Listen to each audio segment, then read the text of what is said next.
I try to become a better woodworker and learn new skills in every project. So this is the What I Learned video for my workbench build video, and I have 3 lessons that I learned and that I'm going to explain to you, and 1 bonus lesson at the end, which I'm pretty sure that it applies to you as well.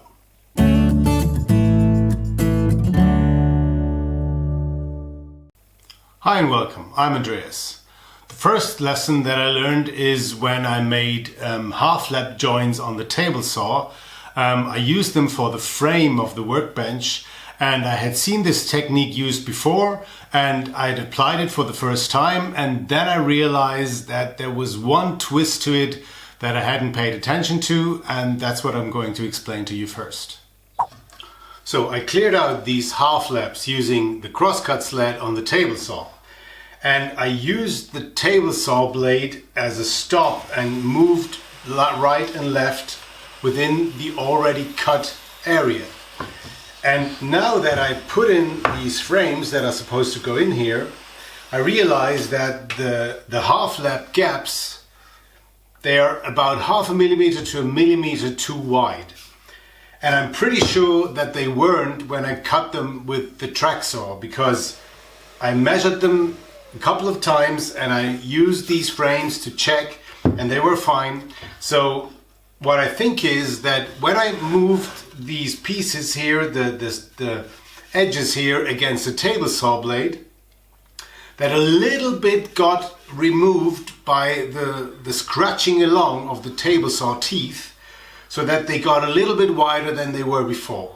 So since this is a fairly common method to clearing out such half-laps, maybe that's something you want to keep in mind. Maybe next time I'm going to use a proper stop, because you're already on, because you accurately cut half-lap gaps. I don't know, are they called mortices? They might get a little wider when you do it like I did. Another technique that I hadn't used before is drawbore joinery.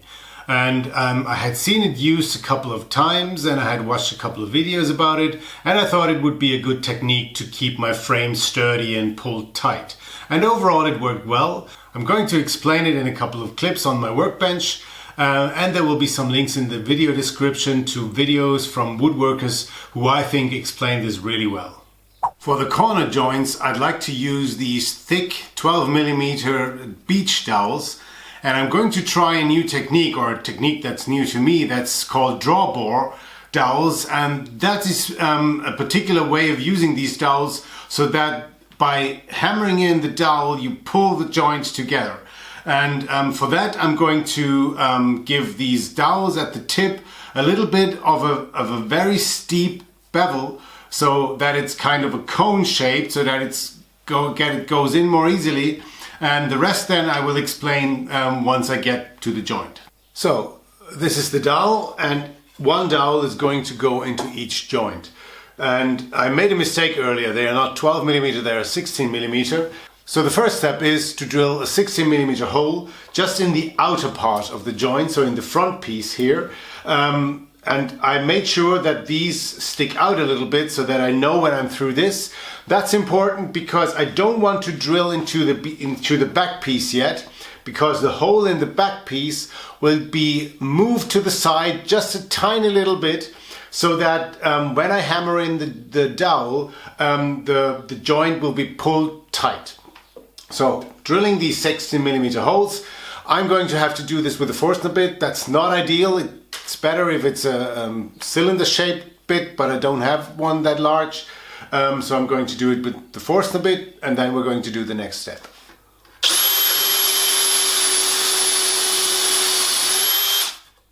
So now all the outer holes are drilled, and now I'm going to dry fit all the joints so that they are as well together as I can possibly arrange it. And then I can use a 15 millimeter bit to mark the position of the hole that goes into the back piece. And by using a bit that's just a millimeter smaller and inserting it into the 60 millimeter hole, I can push it to the side just a little bit, so that when the hole in the back is drilled, it is moved by 0.5 millimeter towards the direction that I want the joint to be pulled in. So dry fitting, then marking with the center piece here, which is a little tip, and then I remove all the pieces, drill the back holes, and then when I hammer in the dowel, the joint should be pulled tight.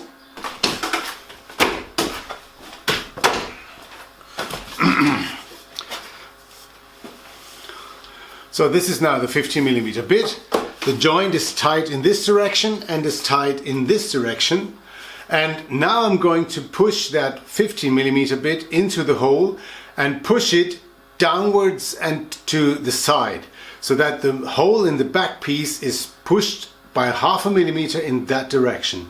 So when I hammer in the dowel, it will pull this piece downwards, and it will pull it in this direction, and thereby it's going to tighten the joint.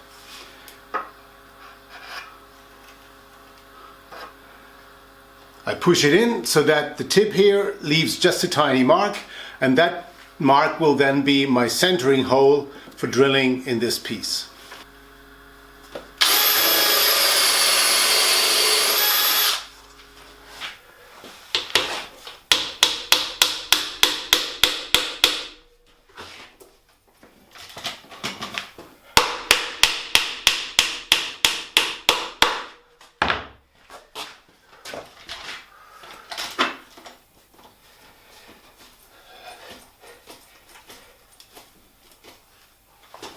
So has it worked? On most joints it worked.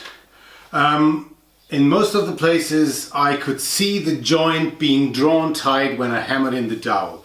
There are two joints where it didn't work and where it actually moved a little bit apart, but I think that I simply made the stupid mistake of shifting the smaller bit, which I used to mark the center of the hole to be drilled with a 60 millimeter bit, that I moved that into the wrong direction, and so actually created a situation where hammering in the dowel pushed the joint apart instead of pulling it together. Obviously, if you make such a stupid mistake as I made, the problem with this technique is there's no way of fixing that, because once the dowel's in, the dowel's in. You cannot push or whatever. Even a very strong clamp will not do anything to a 16 millimeter beach dowel, so I will have to live with those two gaps. Luckily they're at the bottom at the back, so they won't be visible. The only downside is that they probably push the whole frame a little bit out of square in these places. But apart from that, I think this is a very interesting technique that I'm going to use more in the future if such joints come up. Because it's very nice to see those joints being pulled tight, and then you only have to clamp in the direction here that you can see here, because all the other directions are taken care of by the dowel. I wanted to cut some grooves and dados for the drawer bottoms and for some drawer dividers, and I had planned on using a 7 millimeter drill router bit, because that works perfectly with the 6.5 millimeter plywood that I was going to use. But then I realized my bit was completely dull and there was no chance of using it for so many grooves and dados, so I had to do it on the table saw. And for that I used a technique using a spacer in the form of a drill bit, and that's what I'm going to show you now. So how does this work? I want some dados in these drawer sides for drawer dividers to slide in and out. The material of the drawer dividers is 6.5 millimeters thick, so my dados need to be 6.8 to 7 millimeters, so that there is a little room for the dividers to slide in and out easily. So 6.5 millimeters is the material, and I need about 7 millimeters, or between 6.5 and 7 millimeters of thickness. My saw blade has 2.8 millimeters in thickness, and now I need something as something to keep the distance from a stop here that adds up from the thickness of the saw blade to the desired width of the dado. So I use a 4 millimeter drill bit, because 2.8 millimeters of the saw blade plus 4 millimeters of the drill bit is 6.8 altogether, and that's just the right width of my dado for my material to slide in. You could use anything else, of course, that has that thickness, but drill bits are a good choice because they're true to their nominal size, and you have them in small increments. If you're in the metric system, you have them every half millimeter, and I suppose in America you have them in small increments as well, so you can easily dial in the correct thickness using a drill bit. So the bonus lesson is that on this project, for the very first time really, I managed to take my time and not to rush. If you have been following my channel for a while, you know that my shop time is often sparse. Often I only have half an hour here, an hour or two there, and that's why I sometimes tend to push things and get into the shop with the idea of like, okay, this has to be done now in this little spot of time that I have.